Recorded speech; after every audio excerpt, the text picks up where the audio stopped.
Welcome to the real world. My name is Cameron. Thank you so much for joining us on this very special episode. Episode 58 of the Real World Podcast is all about Teenage Mutant Ninja Turtles. We got all my brothers here to celebrate this movie that celebrates brotherhood. We're going to rank and review every movie in the franchise. Let's get started. Thanks so much for joining us. Cam here with The Real World, joined by Carson. We've also got Caden and Callan. All my brothers are here. Caden and Callan are just joining us for this guest spot. We're going to ask them a very important question. What is your favorite Ninja Turtles movies? TMNT. TMNT, the animated film. Yeah. Callan, same? Okay, there you have it. Let's get started on this very special episode, starting with some movie news. All right, so we're going to kick things off with movie news as we usually do. A few pieces of news dropped this week we wanted to cover. First of which is Gal Gadot announced Wonder Woman 3 is happening. She is returning to the role. I've not heard this. You haven't heard this? I've not heard this. James Gunn and Peter Safran are going to produce the film with her. No official word on what the story is, who's going to direct, anything like that. But she confirmed in a recent interview that it is happening. That's so cool. Very curious. She is Wonder Woman, so I'm glad she's continuing as the character. Her rendition is awesome. I agree. It's great. And so I'm really curious to see what they do, who they get to bring on board, what the story's going to be. We haven't really had a Wonder Woman movie set in present day. Yeah, right. That and to see her interact with the new Superman will be really cool. And right. Yeah, it'll be fun. I'm excited. Definitely. All right, next up, Harry Potter and the Deathly Hallows Parts 1 and 2 are coming back to theaters September 1st through 7th at Cinemark Theaters. They're going to play both movies back to back that entire week.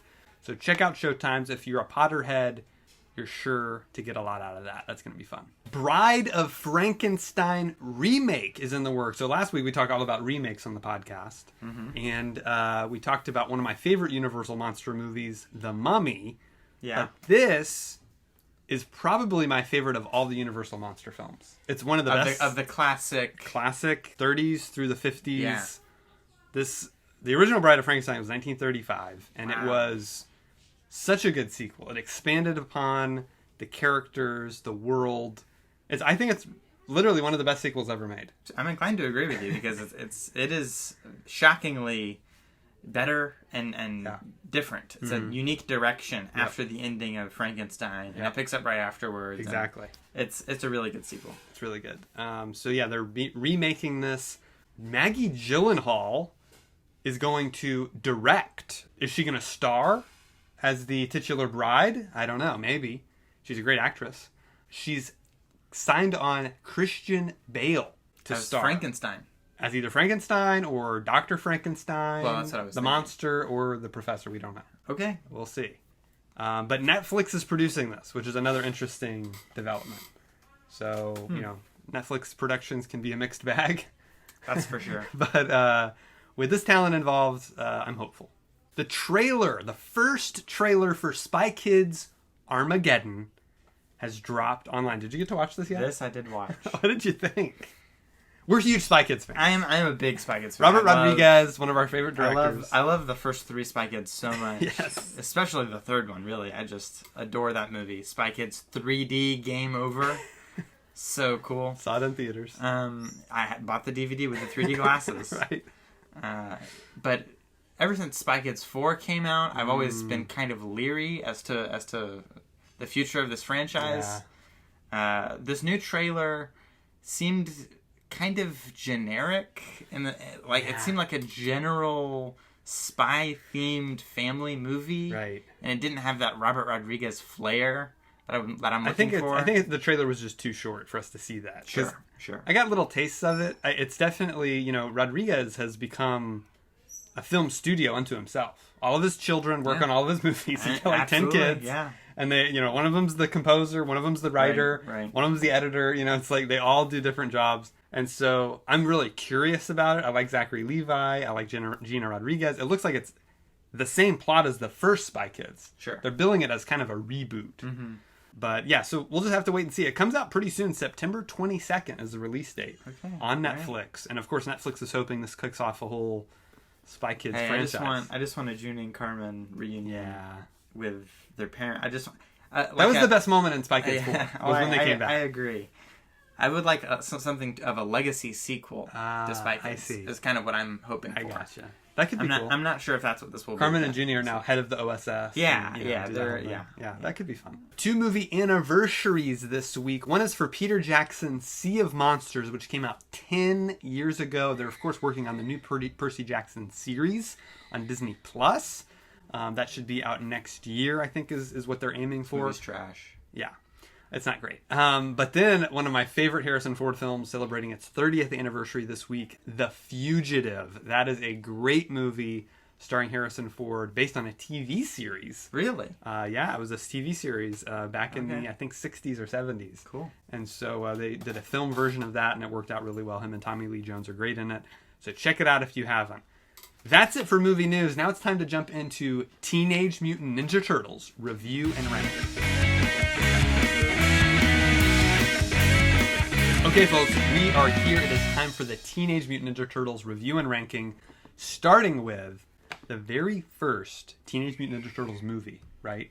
Teenage Mutant Ninja Turtles, the movie, right? So Ninja Turtles, for those who don't know, created by Eastman and Laird, 2 guys, roommates, love comic books, nerdy dudes just trying to make it. And as a joke, one of them drew an image of a turtle with nunchucks. Yeah. And the other one said, that's actually a great idea. Let's turn that into a comic book. Right. And so it's kind of a funny, just like a joke. Literally start off as a joke. It's very jokey. It's if you read kind of the origin of the Ninja Turtles, it's very much a spoof of Daredevil and Daredevil's comics at the time. Instead of the hand, it's the foot. It's exactly. Daredevil faces off against the hand. They fight against the Foot Clan. Right. The chemicals that spill over Matt Murdock that make him blind and give him his powers are the same chemicals that turn the turtles into ninjas. Right. The ooze, yeah. So it's kind of a fun play on the tropes of comics at the time. Yeah, it was almost a parody in some ways, but it really gained a fan base very quickly. It was very dark and gritty initially, which is the juxtaposition of Ninja Turtles. Yeah, because it's such a silly idea. They're Teenage Mutant Ninja Turtles, big silly turtle monsters who know kung fu, right? And it's taken very seriously. Yeah, and that's actually a point I wanted to bring up as to kind of what my favorite Ninja Turtles stuff is whenever Ninja Turtles is taking itself seriously. Right. That's when I think it works the best. Yes. Because it's a silly premise already. Right. But if the world and the characters take it seriously and not just poke fun at it all the time, that's when there's really great stuff. And there's a little bit of that in the Teenage Mutant Ninja Turtles movie. Yeah, the first movie has the perfect balance of great humor and comedy and kind of the silly, because first thing that they did with after the comics was the cartoon, right? Sure. And everyone that became super popular, and it was very kid friendly and toys, silly. Yeah, there were toys, stuff like that. So this movie plays on that while also delving into the dark, gritty nature of the comics. Yeah. So it has that good balance, I feel like, of humor with good action sequences. Just a great debut film. Stephen Barron directed it. It had a budget of only $13 million, which was low back even in the 90s. This came out March 30th, 1990. 13 million? 13 million. That's it. That's really small. What did it make? It made over $200 million. Wow. A huge hit. And so, yeah, it was a big, big hit back then. Audiences loved it. The thing about, like you were saying, it's surprisingly emotional. Oh, yeah. That movie, there's moments, the whole farmhouse sequence is like when they're reeling after being defeated. Is when the movie slows down after all the cool fighting and quips and, being silly and fun. Yeah. It kind of slows down and it's introspective. Yep.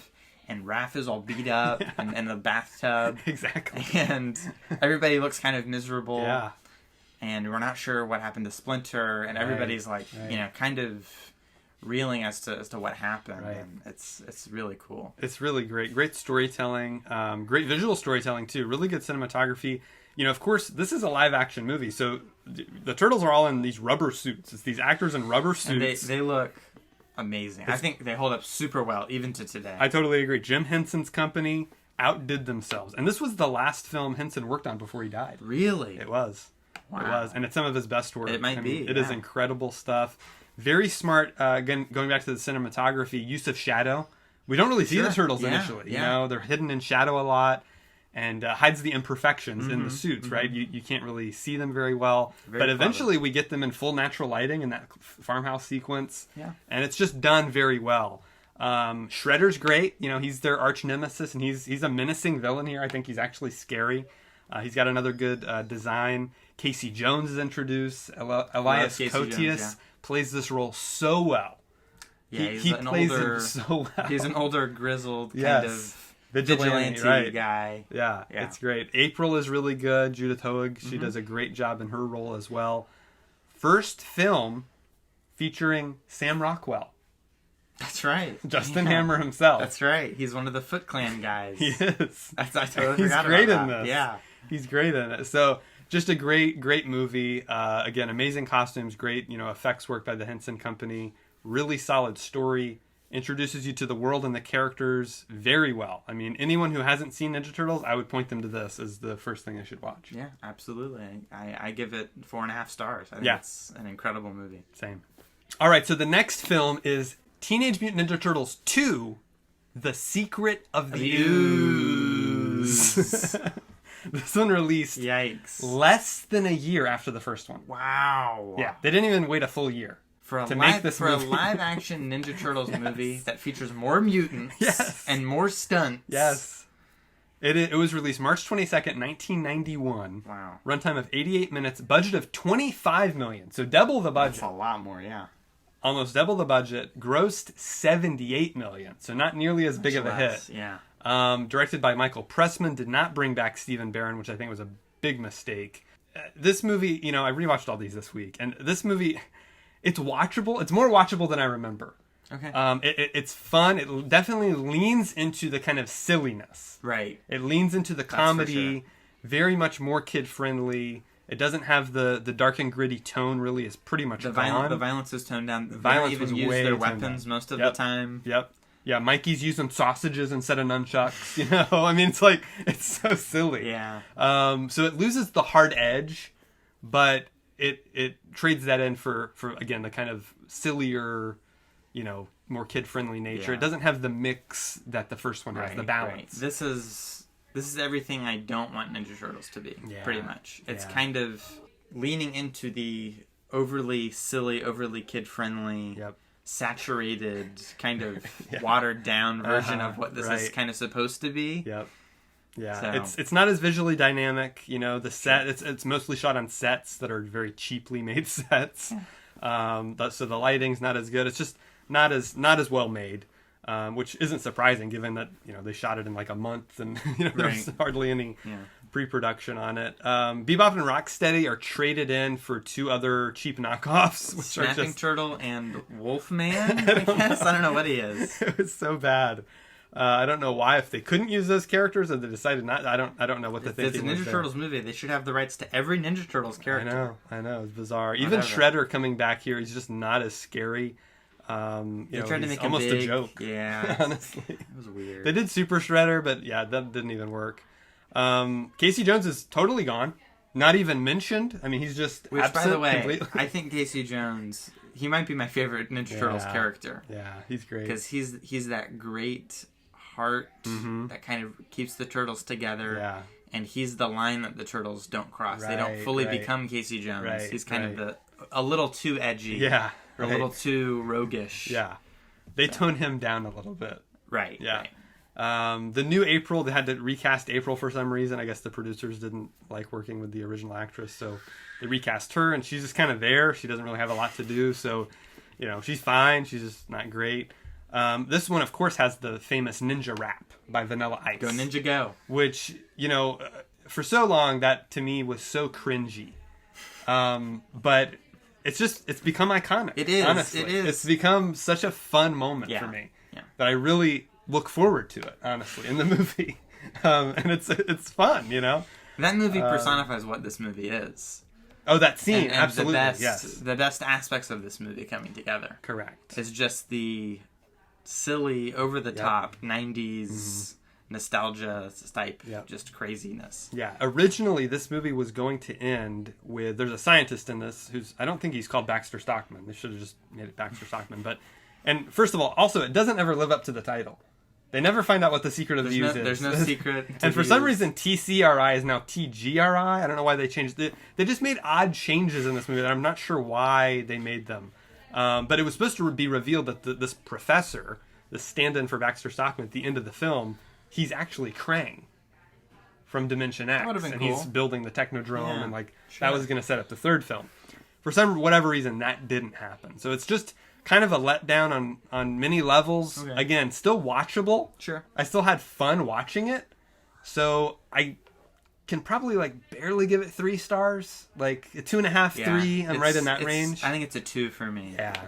Next up is Teenage Mutant Ninja Turtles 3, Turtles in Time. This one was released March 19th, 1993. Has a runtime of 96 minutes. $21 million budget and only grossed $54 million. So this is the lowest grossing of the first 3 live-action films. This is what happens when you run out of ideas for a Ninja Turtles movie. Exactly. Directed by Stuart Gillard. I actually think it's a cool idea. But what it is the execution is really bad. Sure. So, because I like the whole idea of Ninja Turtles transported back in time to feudal Japan. It should have It should have just been a feudal Japan version of Ninja Turtles, kind of an Elseworld story. Yeah. Of just these turtles who and they're not ninjas, they're samurai. Right. So it's kind of Teenage Mutant Samurai Turtles. Yeah. This movie, visually speaking, it's not nearly as dynamic or interesting, even compared to the second one, I think. Mm-hmm. Who is the villain in this movie? I don't even know. What's really even going on? I don't know. It's such a mess. Yeah, it's so such bizarre. A missed opportunity. Big missed opportunity. They have some fun with the fish out of water elements of the turtles being back in time and not knowing what stuff is, and they're from modern day and they have all these modern references, but they don't know what's going on. So they have some fun with that. I get a couple laughs out of it. But it's very poorly executed, much lower budget, you can tell. A lot of it's shot, probably right outside California, somewhere. A lot of it's on location. The costumes are far worse. They redesigned the costumes and they just do not hold up. Just look moldy. They look moldy and shiny and very rubber. I mean, very rubber, very just fake.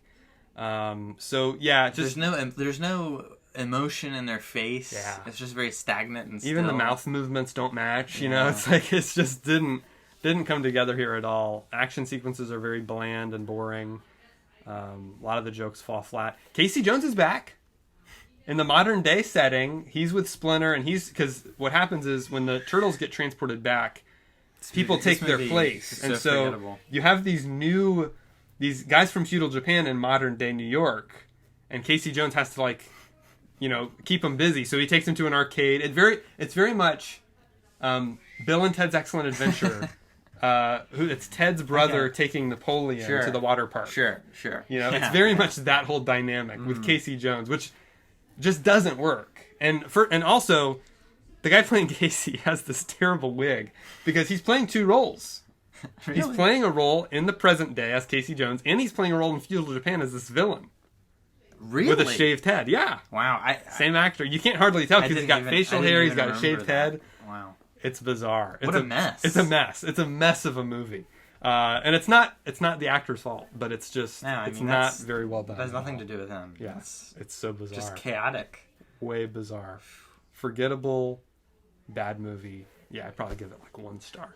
All right, so after a long hiatus, the Teenage Mutant Ninja Turtles fell away. No more live-action films. They came back with an animated series in 2003, which was great. Kind of put them back on the map. Mm-hmm. Then, March 23rd, 2007, we got TMNT. The greatest Ninja Turtles movie ever made. Showing your hand a bit with the ranking. Maybe the best version of Ninja Turtles that could ever exist. Because to me, this movie is everything I love about Ninja Turtles. So this one had an 87-minute runtime, $34 million budget, grossed $95 million, directed by Kevin Monroe, who was a big Ninja Turtles fan. He had ideas for how to do a whole trilogy, was his plan. But Yeah, this one has great animation. So it's 3D CG animation, which holds up pretty well. Really good music. When you're in the world of animation, Yeah.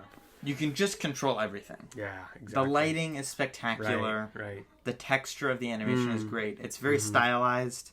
Right. You get to use kind of the 80s design of the turtles. They they look very iconic, like iconic versions of those characters. But they're in a world that's realistic looking. Right. Like the texture of everything looks real and tangible. Yeah. And they kind of are this otherworldly figures. Yeah, right. And that kind of plays into how they interact with the world. Leonardo's like this spirit of the jungle, and the brothers are all divided. And Raphael's become like a vigilante with Casey Jones. Right. And they're all just doing very them things. It's very character centric. I like that this is in continuity with the previous films, and so they've been the Turtles for a while, and they've gone their separate ways. There's an excellent prologue that explains everything. Yes. 4 brothers. Right. Trained in the art of ninjutsu. Right. Named after the Renaissance men of old.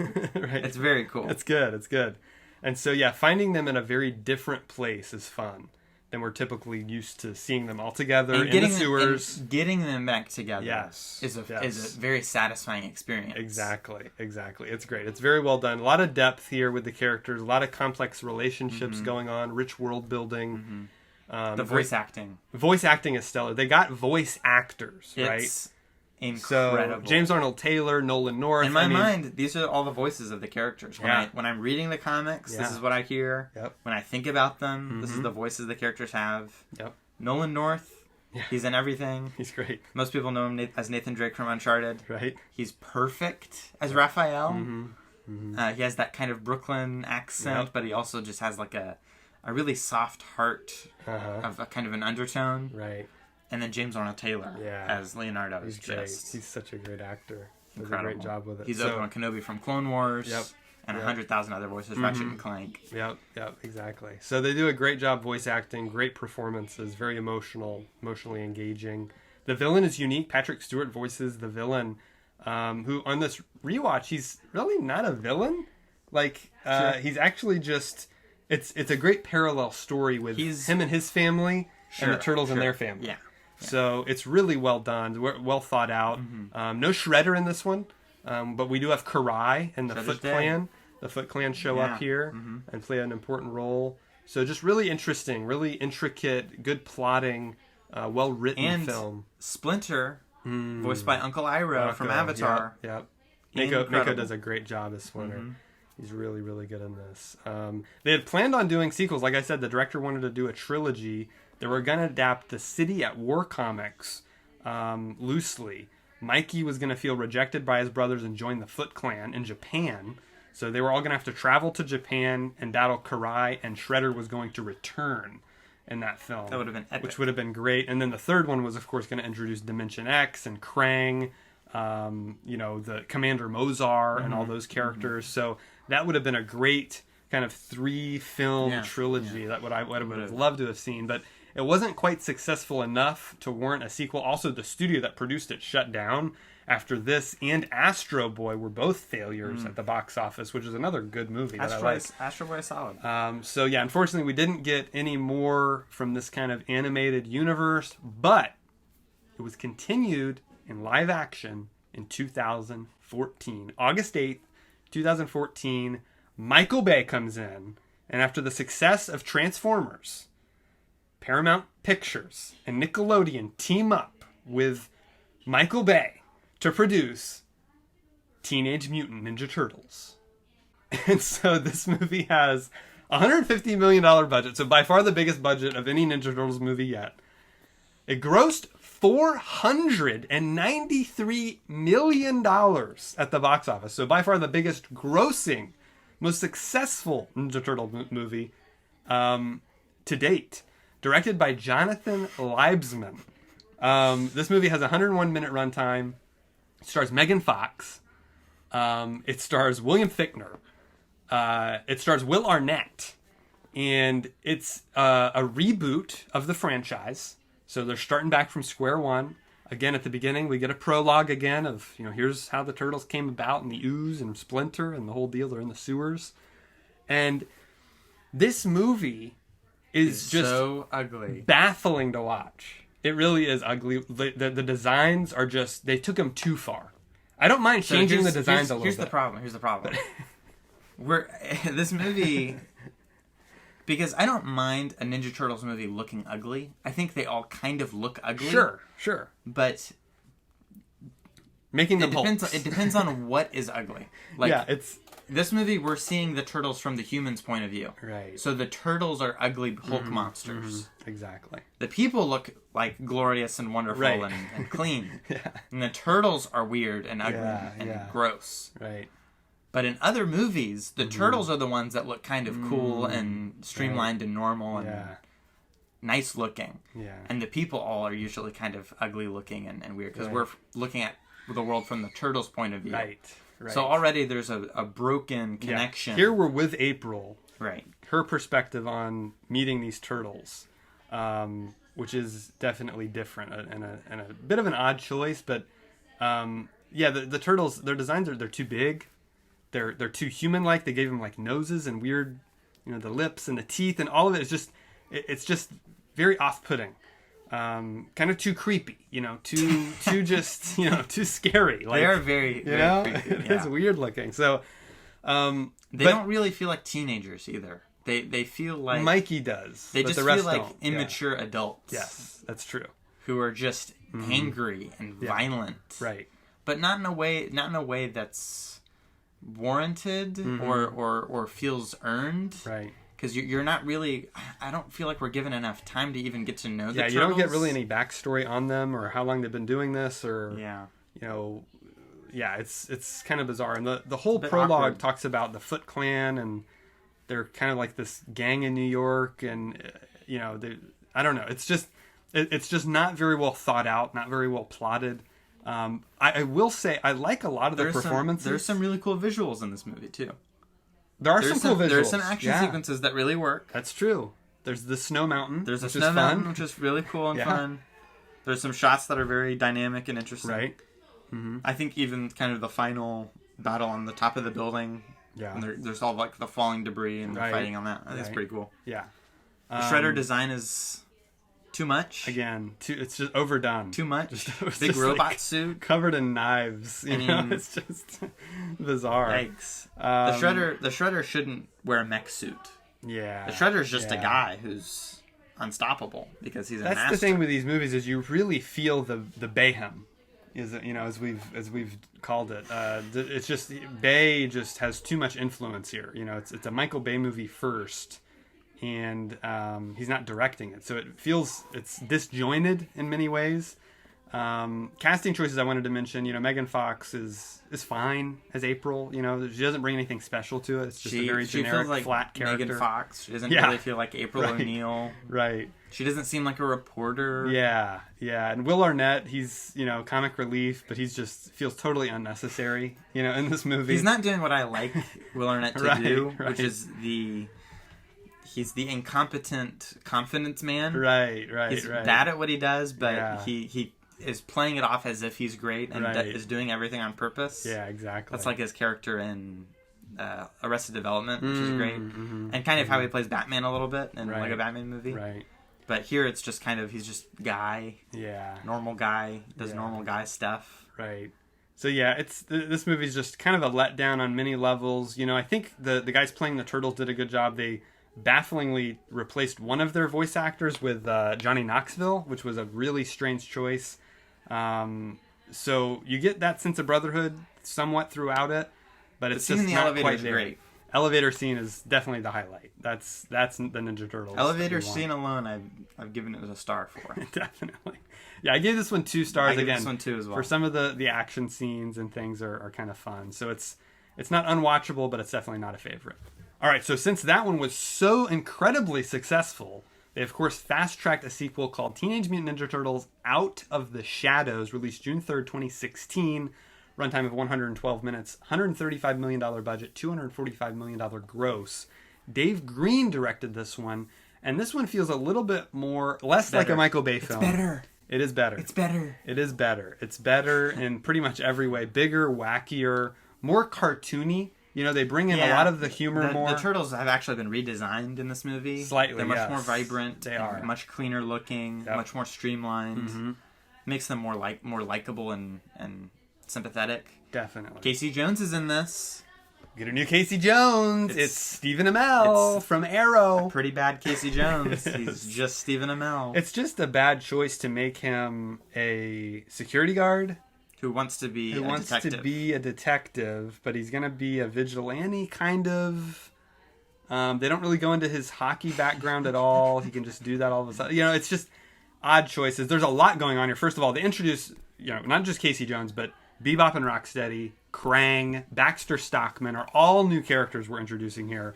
So it's kind of an intricate plot, lot going on. Isn't Shredder in this too? Shredder is back. New actor, though. New actor for Karai as well. What who was a in the first movie. One. It's just Shredder, Bebop, Rocksteady, Baxter Stockman, Krang, and Casey Jones. Casey Jones, all introduced in one film. All of the Turtles stuff in one movie. All of it. It's all there. Wow. So that's why, for me, I like it, because even though they're trying to do too much, all the Ninja Turtle stuff like is in it. There's variety there. Not all of it totally works. I think Krang works very well here. Krang works well. Brad Garrett voices Krang, and he's doing a great job. I like Baxter Stockman in this, too.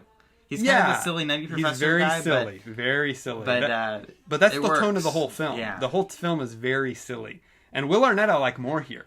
Mm-hmm. Because he's taking credit for, you know, saving the city. Right. Because the Turtles, obviously, they can't let anyone know about them. He's being more of a Will Arnett character. Exactly. He's a lot more comfortable in his role. Megan Fox is more comfortable as April, I think, and she's a little bit better here as well. Really good visual effects. I mean, it's pretty much seamless throughout the movie. There's a lot of visual effects stuff. Obviously, Bebop and Rocksteady, fully CG characters, just like the Turtles. Do a great job with them. Both the actors that played them had a lot of fun, you could tell. I remember liking this more than the first one. A lot of big action scenes. Yeah, the river, the plane. There's a lot of cool stuff. It's just kind of forgettable. Yeah, in terms of again, it doesn't do anything big that I remember. Right, I think that it's again so much going on that it's like very crowded. It's like if I hadn't rewatched this last night, I wouldn't have remembered anything I'm talking about either. But there's a really cool plane scene that becomes a big river chase with a tank and like all this crazy stuff that's really fun. So definitely worth a watch. Definitely better than the first of this reboot series. But of course, this one didn't gross nearly as much as the first one. So they said, time to take a break. I give it 3 stars. I gave it 3.5 actually. Yeah, okay. I had a really good time with it. I had a really good time. Next up was a film that we're going to mention because we're huge fans, but it didn't get a theatrical release. It's very good. It's definitely worth watching, though. It's called Batman versus Teenage Mutant Ninja Turtles. BVTMNT. BVTMNT. Released May 14th, 2019. 87-minute runtime. Jake Castoretta. Fully 2D animated. Fully 2D animation. The character designs are just excellent. Went straight to Blu-ray, so you can get it on Amazon right now. It's probably very cheap. Mm-hmm. The action's amazing. Definitely worth watching. It's such a great blend of the world of Batman and the world of the Turtles. And it feels very true to both of them. Right, because it uses the Bat family. Robin, Batgirl, they're all there. Robin, Batgirl, Batman, and Alfred are the 4 that they pick. I would have chosen Red Hood over Alfred, but that's just my or Nightwing. Or Nightwing, But yeah, it uses the Bat family and the Turtles family to kind of juxtapose each other, and it kind of takes their conflict and turns them into great allies. Yes. And there's a lot of really cool character matchups and team-ups and fights. Yes, exactly. And they do a great job because not only did they blend these heroes, the reason these heroes team up is because their villains are teaming up. So Shredder is teaming up with Ra's al Ghul. And turning Batman's most iconic villains into mutant monsters. Yes, exactly. So seeing Joker as a big snake monster. Right. And I think, like, Polar Bear is, like, Mr. Freeze or something. Or Penguin's in there or something. It's so very cool. good. It's so cool. There's really creative stuff going on here. Very creative, wacky. I think it's relatively short. Yeah, it's 87 minutes. Yeah. I mean, it's under, 90-minute movie. And so it's just good. Great voice talent, great story, great characters, good blend of humor, drama, action. It's all there. So it's definitely worth checking out. And it's based on a comic, which is actually pretty good. That's true. Yeah, absolutely. And, Troy Baker, one of your favorite voice actors. He's Baker. Batman and Joker in this. Yeah, that's which right. is really cool. That's right. So definitely worth checking out if you're a fan of either Batman or Ninja Turtles. All right, folks, that brings us to the latest Teenage Mutant Ninja Turtles movie, Mutant Mayhem. This one released August 2nd, 2023, 100-minute runtime, $80 million budget. So far, it's already grossed over $24 million. Projected to do better over the weekend. Projected to do about 40. Looks like it might come in under that. I mean, this movie just came out. Yeah. I'm surprised it's doing so well. Yeah, it's doing well. That's great. So hopefully it reaches those projections. We'll have to wait and see. But Jeff Rowe directed this, and he just did a phenomenal job. I really think this captures the spirit of the Turtles. Again, that blend of humor, action, drama, character work. We really get to know the Turtles. I feel like we get to know the Turtles better here, maybe than anywhere. Maybe other than TMNT. I feel like I really get to know each character individually. They each have distinct personalities. We see them together the whole movie. That's I think a blessing and a curse to this movie. Okay. Because having all of the Turtles together the whole time makes them all feel like one character, which can be an advantage if you're thinking about it as a whole. But knowing the Turtles individually and seeing their interpersonal conflicts, I think is what makes them more believable brothers. Right. I think we get a little bit of that, but you're right. Maybe not as much as some of the other films, but it just has an exciting, fast-paced energy.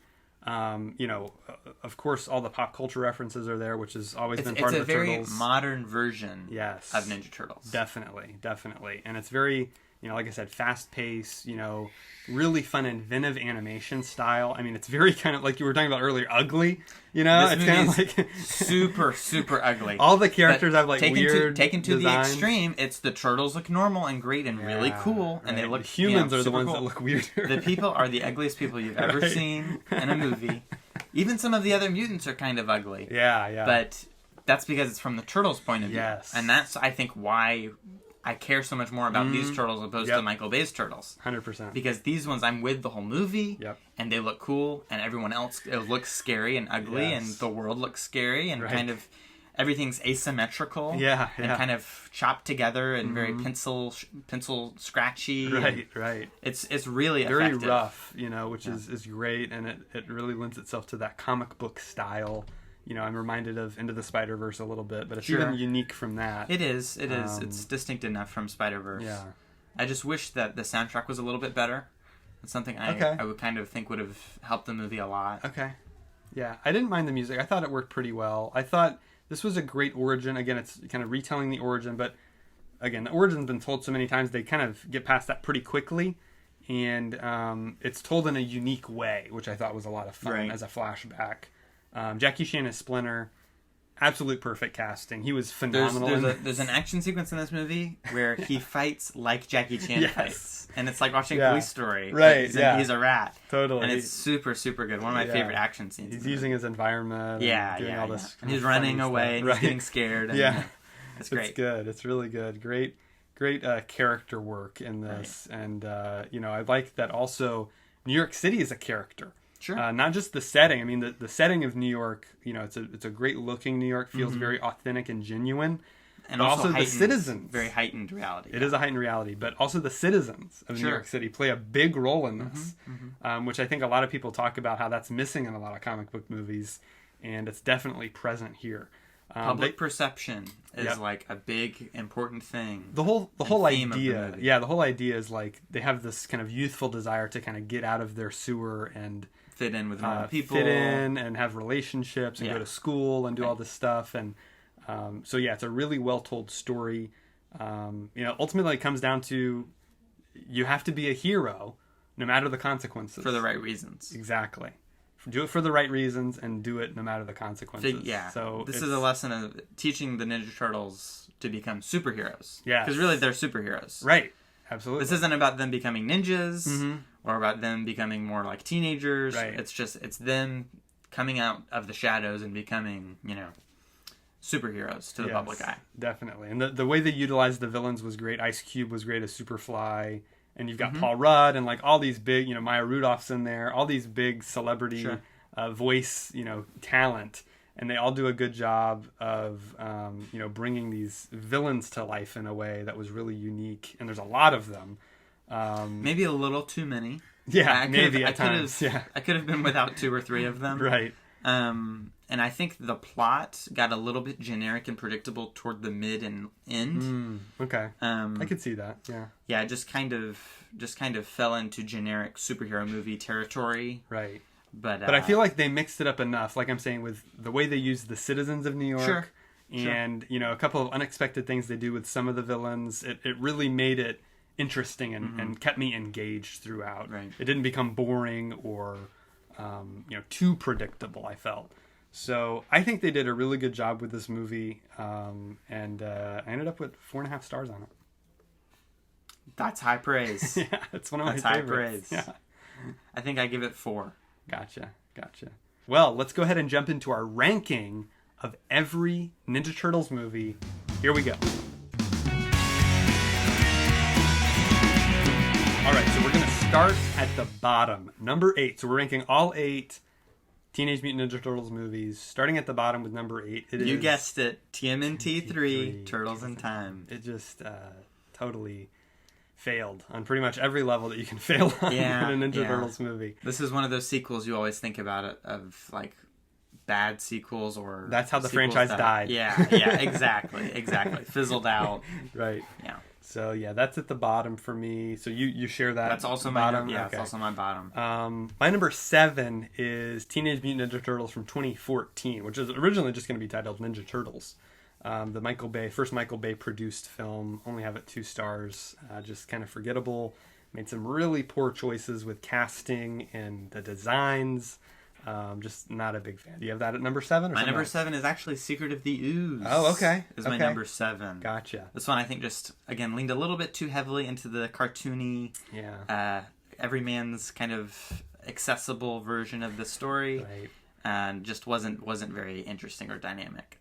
Gotcha. Well, that's what I have at 6. Okay. Because I got a little bit more enjoyment out of it than you did, I think. The ninja rap it's come full circle. It's now an iconic movie moment that I can't wait to watch every time I watch this movie. And I found it kind of funny and kind of watchable, even though it doesn't stand up to some of the others. So what do you have at 6? My 6 is Ninja Turtles. Okay, gotcha. The 2014 reboot. 2014 reboot, yeah. For all the reasons we talked about. Mm-hmm. It's kind of ugly and they're not very likable. Right. All right, well now we're in our top 5. My number 5 is Teenage Mutant Ninja Turtles Out of the Shadows. This is also my number 5. Okay, gotcha. Yeah, this is definitely a step up from the first one. But not much of a step up. Not much, but it definitely does. It's much more watchable and enjoyable, and it's got a lot going on. It's got really everything you could want in a Ninja Turtles movie. Shredder, Krang, it's got everybody. So I have a really good time watching this, especially for Bebop and Rocksteady. And some of the action sequences are just visually stunning to watch. So, yeah. Casey Jones, he turns chair wheels into hockey skates. Yeah. And he only wears the mask for like one very brief scene, which is very disappointing. It's kind of an Easter egg. It's not really a part of his character. Exactly. All right, number 4, I have Batman versus Teenage Mutant Ninja Turtles. This is a blast. If you're a Batman fan or a Ninja Turtles fan, combines these worlds flawlessly.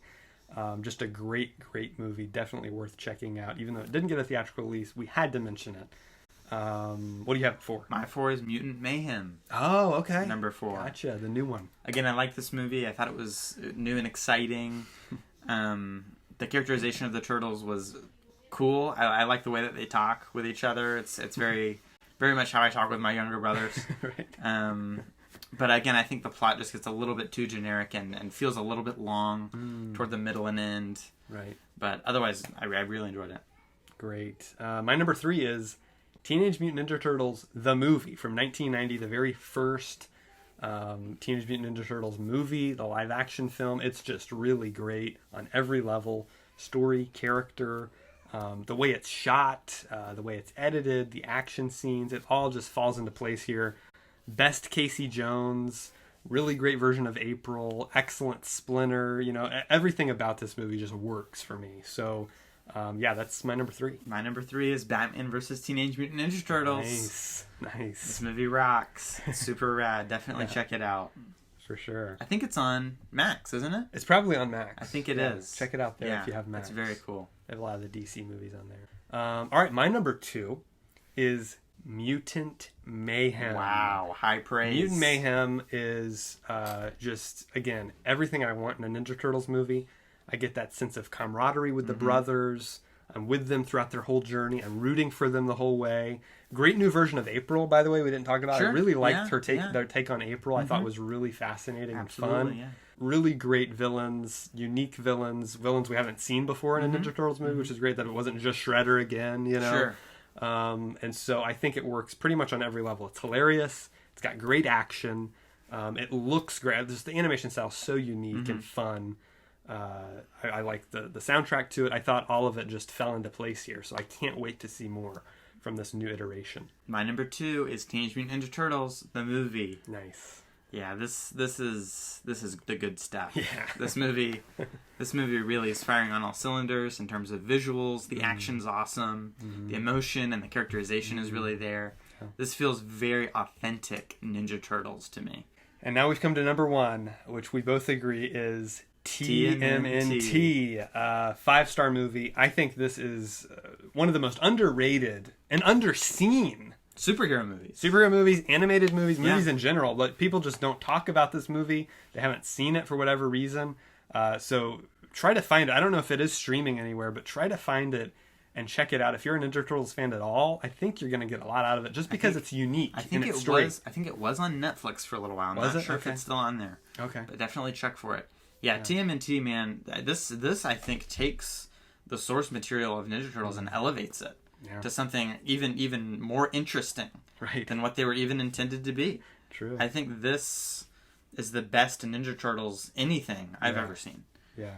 Yeah, it's very much all about the brothers and their relationships. And that's what I really like about it, is, you know, how they've gone their separate ways and coming back together.